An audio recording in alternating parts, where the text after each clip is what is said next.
So we have several new performers tonight, and regardless, let's hear it for all of them. And I want a show of hands on the viewers tonight who's new. We are glad you're here, as well as everyone else. Give yourselves a round of applause. And that's how you do it. Well, we're up here. Way to go. Before I introduce my mom, I'm going for a couple of low-hanging fruit, thanks to Malcolm and Cameron. Malcolm made a reference to 57 being fucking old. Personally, I'm 90. I look amazing. It's the vitamins. And I wanted to teach him a little math, because Malcolm, 20 goes into 80 a hell of a lot more times than 80 goes into 20. All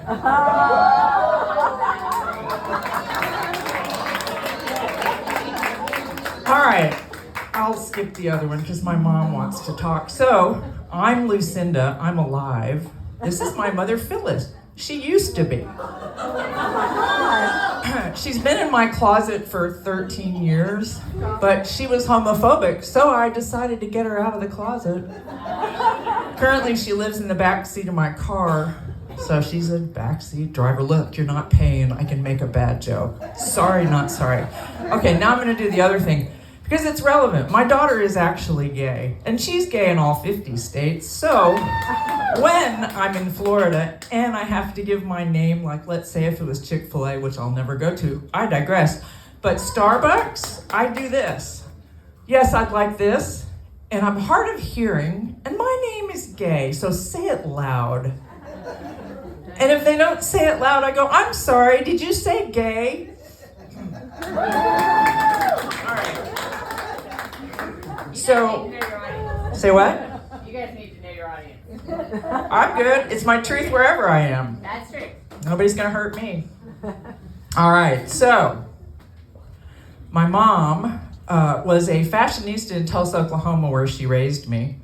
She dressed many an oil baron's wife, and after she got off work, she undressed a few husbands. So if you can only imagine being raised by that, she wasn't really good at matchmaking, and yet I allowed her to do so with me one time, because on my own I was failing miserably. I can get up here sober and do this, but you put me next to a man, I'm a nervous wreck. I went out one night with some friends. It was after my first marriage, so I was somewhere between 25 and 30. Bartender, real cute guy, and I got the nerve up to talk to him. Guy's number. He comes to my house, spends the night. That's that. Fast forward, my mom, mind you, old money, oil money, Tulsa. People I went to prep school with own intersections, okay? So these were her customers. And these were the people in her Sunday school class at First United Methodist Church, one of those prominent big churches in a downtown, right? So that's where we gave her send-off. By the way, she'd be fine with this because she was there the first night I did stand-up in my 30s, and she was the one in the back of the room with the 88 teeth. So perhaps if I shake the box, we can see if they're still in there. I don't know how hot the oven was. So anyway, so she was a matchmaker. I'm pretty excited because I'm thinking, having a relationship was a good idea.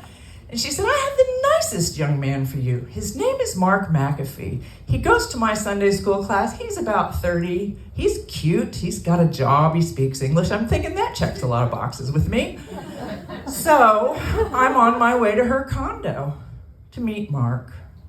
And as I'm rolling in past the security guard, I think to myself, McAfee. That's an unusual last name. I think that bartender Greg's last name was McAfee.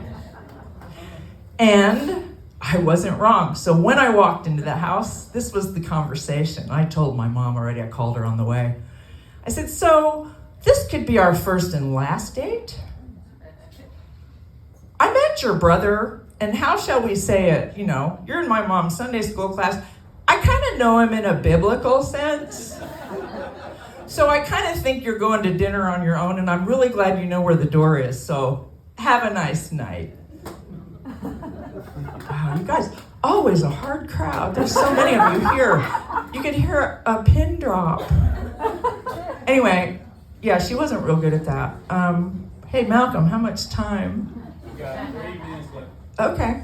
Wow, I can talk about some more painful shit. Hey, so let me ask you. I have 64 years of that material. Who's been divorced? Oh, come on, really? Come on. Who's been married? Okay, who's never had a mental health issue? Aha! All those hands not raised. Got you. I've had a few. Just saying. People don't talk about sex, mental health, or money in this country. I do. I just did, and it got real quiet again. Are you uncomfortable? That's a good sign. That's a sign of life. You're alive. Good. Okay, just checking pulses. Okay, so I was married for 26 years, and that kind of blew up when I found out there was a secret life going on. I thought we were fine. We weren't. I thought it was jet lag. It wasn't. It was a hangover, and I thought he was sober, and he wasn't. So when my daughter, who I thought was also doing fine, was in her room drinking vodka and going out the back door to get the arthritic dog high, I thought, oh, this isn't the family I thought I was living in. Interesting.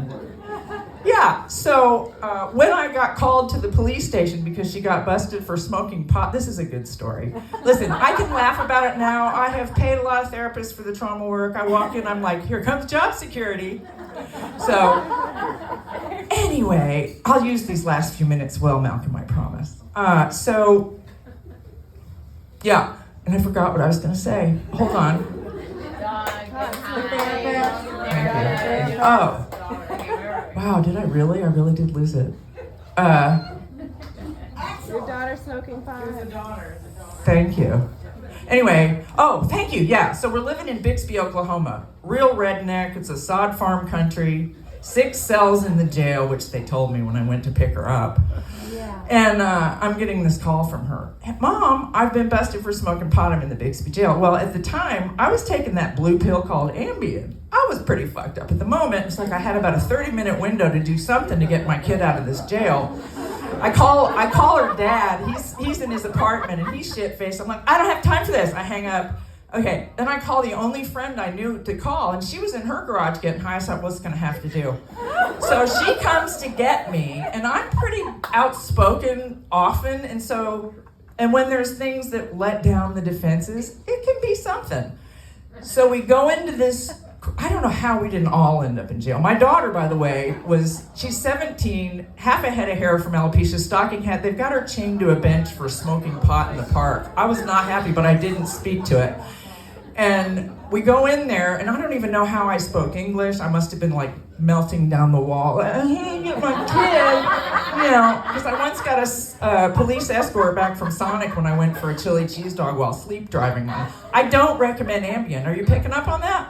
Anyway, got her out of jail. I didn't get to join her, and that's all. I think that's all I got for you right now. Thank you.